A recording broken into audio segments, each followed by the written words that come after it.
voltamos com o programa Campinas, os desafios da metrópole, que hoje discute as eleições gerais de 2010.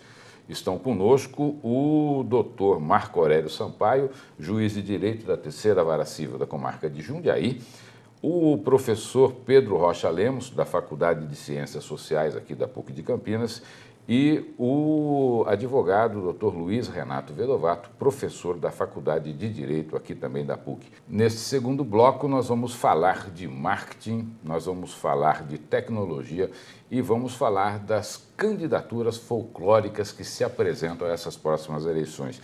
Eu queria retomar com o professor Pedro a discussão do marketing que nós abandonamos no final do primeiro bloco. Professor Pedro, o marketing pesa negativamente nas eleições? Eu acho que ele tem o seu papel, mas nessas eleições, ou em algumas passadas também, ele já vem pesando negativamente, né? Porque a falta de um direcionamento da própria comunidade política, né?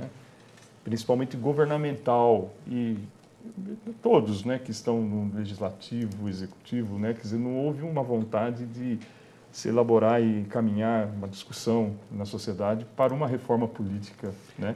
E aí o que ocorre? Os partidos, né, que deveriam estar sendo fortalecidos no processo, assim, mesmo que houvesse uma definição de partidos, né, mas onde eles poderiam se mostrar enquanto identidade programática, de concepção, né, isso se perdeu, né? Então o que está valendo hoje, isso já faz parte da cultura brasileira, mas vem sendo reforçado, né? O que está valendo é a figura de uma pessoa, né, que quer se tornar confiável, quer chamar o eleitor, então é o nome dele, o número, e o partido nada significa. Então você vê muitos candidatos que originalmente, assim, se a gente entende um pouco desses partidos que estão aí, eles não têm nenhum tipo de identidade com o partido, né, e os partidos abrigam esses candidatos, porque quanto mais candidatos, melhor, para ter um coeficiente eleitoral, um número de votos suficiente para eleger mais pessoas, né?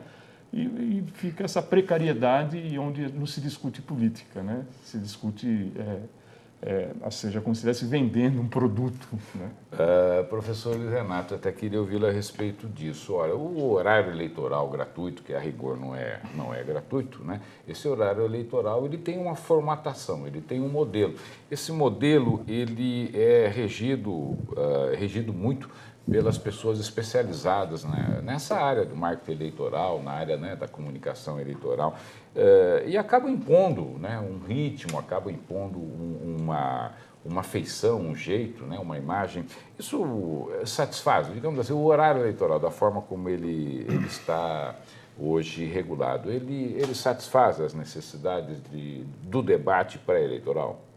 Não, eu entendo que não. Eu tenho refletido sobre esse tema já há algum tempo e vejo que o que aconteceu foi uma transferência dos ideais de marketing para vender produtos, né, para uma divulgação de ideias políticas, o que não dá certo, né? Você tem lá um tempo reduzido e usa-se esse tempo reduzido da mesma forma que se usa o tempo para vender sabão, para vender né, qualquer tipo de alimento. Então, o que acontece? A gente teve uma diminuição em qualidade do debate por conta desse sistema de horário político gratuito específico, né? Doutor Marco Aurélio, é isso mesmo? Eu concordo, eu tenho até eu gostaria de dizer que sou contra a pedofilia, a favor da educação, a favor da saúde para todo mundo e distribuição de renda. O nosso nosso tempo, né?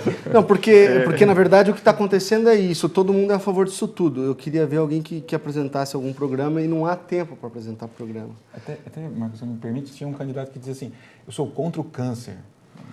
Pois é, o quimioterápico.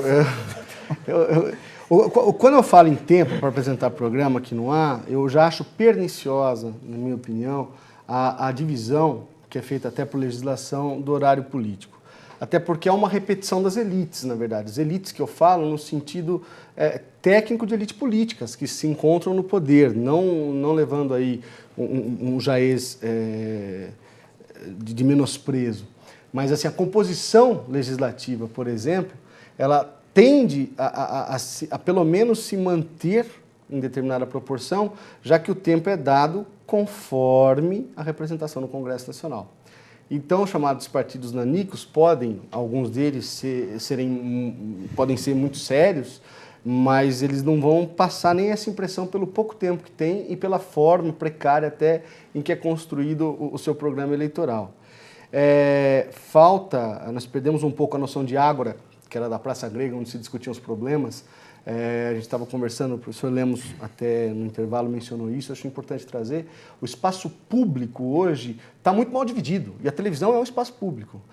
Não é gratuito, porque, na verdade, há uma compensação fiscal que é feita pela televisão, que perde aquele tempo, então o Estado paga por ele, e, por outro lado, há também uma produção caríssima desse produto candidato que é vendido. Eu queria chamar a atenção para uma coisinha, se me permite, Zanotti. Nas eleições de 2008, analisando o Código Eleitoral, aliás, há uma proposta de reforma política que não tem sido aproveitada no seu bojo para discussão de efetivas reformas, que é de um Código Eleitoral que tramita no Senado atualmente, vou fazer o registro aqui. Mas, analisando o Código Eleitoral, eu vi que as TVs eram obrigadas, as TVs públicas, as TVs e RTVs eram obrigadas a fazer o horário gratuito. E aí, por exemplo, o maior conglomerado de TVs tem uma TV regional que tem 313 pontos, que atinge, se não me engano, com mais de 110 antenas. E o que acontecia era que a propaganda de Sorocaba para prefeito passava em todas essas cidades.